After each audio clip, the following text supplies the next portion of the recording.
Rekaman kamera pengawas memperlihatkan dua pencuri beraksi di sebuah rumah kawasan Siring Agung Ilir Bar 1 Palembang.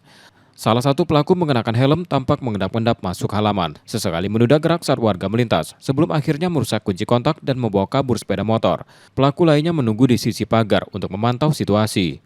Pemilik motor Indah Salawa, seorang guru les yang tinggal di rumah tersebut sebagai asrama, baru menyadari kehilangan ketika temannya datang dan melihat pagar sudah terbuka serta motor tidak lagi di tempatnya.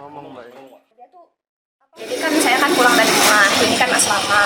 Nah, saya pulang dari rumah tuh sekitar jam 12 lewat pas orang lagi sholat Jumat. Saya parkir motor saya di sini. Saya tuh rencananya mau keluar lagi. Saya sholat, terus makan, saya istirahat bentar.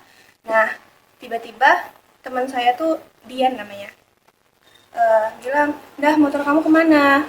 "Di luar mbak," kata saya kan. Terus saya lihat, oh nggak ada. Terus sama-sama panik, jadi keluar.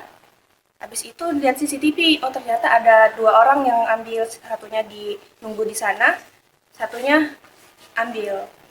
Nggak sampai berapa menit udah bisa, padahal itu di kunci stang. Kasus ini telah dilaporkan ke Polsek Ilir Bar 1 dan korban berharap pelaku segera tertangkap. Reski Oktora, Muklas Diferensial, Kompas TV, Palembang, Sumatera Selatan.